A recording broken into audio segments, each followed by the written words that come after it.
अंग्रेज़ कॾहिं बि मुनासिब मौक़े खां सवाइ नाहे विढ़ंदो। हिन कहाणीअ खे गौर सां ॿुधिजो। बरतानिया जी जॾहिं हिंदुस्तान ते हुकूमत हुई त उन्हनि जी हुकूमत जे दौरान हिकिड़े ॾींहुं हिकिड़े फ़ौजीअ कंहिं आम शहरीअ खे थप हईं। उन आम शहरीअ जवाब में उन फ़ौजीअ खे एॾी ज़ोर सां थपाड़ हईं जो उहो किरी पियो। हुनखे इंतिहाई गुस्सो आयो ऐं वापसि वियो। पंहिंजे हेडक्वार्टर में वञी पंहिंजो जेको उनजा सीनियर हुआ उनखे इतलाह ॾिनई। उन्हनि मां जेको सीनियर हुयो उन फ़ौजीअ खे चयो त ख़ज़ाने मां 50,000 रुपया खण ऐं उन आम शहरीअ वटि वञु ऐं उनखां वञी माफ़ी वठि। उहो फ़ौजी हैरान परेशान थी वियो त उन आम शहरीअ मुंहिंजी तज़लील कई आहे, असांजी गवर्नमेंट आहे, असांजो दाबो दबदबो ऐं रोब आहे, असांजो कब्ज़ो आहे जंहिं जाइ ते, उते इन्हनि माण्हुनि जी एॾी वॾी जुरत जो अॼु उन मूं ते हमिलो कयो आहे। उनजे सीनियर पंहिंजे जूनियर फ़ौजीअ खे चयो त फ़ौजी हुकुम सम्झ ऐं कोई बि बहस न कर, तोखे सिर्फ़ु जेको चवां थो उहो ई वञी कर। 50,000 दोस्तों तंहिं ज़माने में तमामु घणी रक़म हूंदी हुई।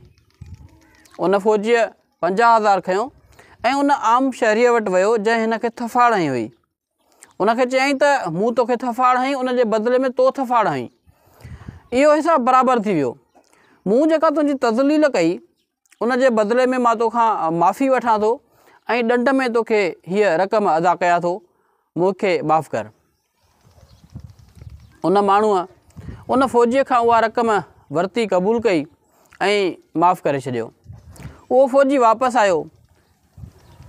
उन आम शहरीअ उन माण्हूअ उन रक़म मां घर ठहिरायो, पंहिंजो कारोबार बिज़नेस स्टार्ट कयो ऐं हीअ अॻिते हली कुझु ई सालनि में हिकिड़ो पंहिंजे मुआशिरे जो मुअज़्ज़िज़ शहरी बणिजी वियो।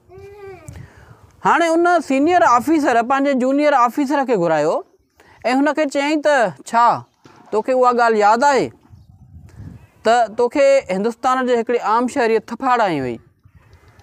उन फ़ौजीअ ॿुधायसि त इहा ॻाल्हि मां कीअं थो विसारे सघां। उन सीनियर फ़ौजी हुनखे चयो त हाणे वक़्तु अची वियो आहे त उनखां पांधि कर, छो त जंहिं दौर में हुन तोखे थफाड़ हई उन दौर में हुनजी काई बि हैसियत न हुई, पर हुनजे अंदर में गैरत हुई ऐं जज़्बो हुयो पंहिंजे मुल्क जे लाइ, पंहिंजे क़ौम जे लाइ। हाणे जॾहिं हुनजी हैसियत आहे, हुन वटि पावर आहे, स्टैंडर आहे, बंगलो, गाॾी आहे, नौकर चाकर आहिनि, हू जॾहिं पंहिंजो पाण खे मुआशिरे जो मुअज़्ज़िज़ शहरी सम्झे थो, अहिड़ी पोज़ीशन में हुन ते हमिलो कर जॾहिं हुनजो को स्टेटस बि हुजे। उहो फ़ौजी वियो, हिन ॾिठो त उहो जेको कल्ह जो आम शहरी हुयो अॼु हिकिड़े इंतिहाई शानाइते तरीक़े सां पंहिंजे बंगले में बीठो हुयो।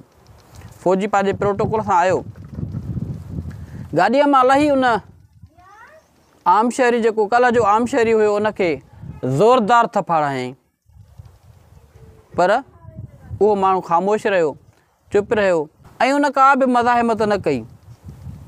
सो दोस्तो, जॾहिं माण्हू वटि फ़ोकट जो माल अची वेंदो आहे न, मुफ़्त जो जॾहिं पैसा अची वेंदा आहिनि त उनजे अंदर मां गैरत, उनजे अंदर मां जज़्बो ऐं उनजे अंदर मां पंहिंजे मुआशिरे लाइ ऐं पंहिंजे माण्हुनि जे लाइ जेको अहसासु हूंदो आहे पंहिंजे वतन जे लाइ, उहो ख़तमु थी वेंदो आहे।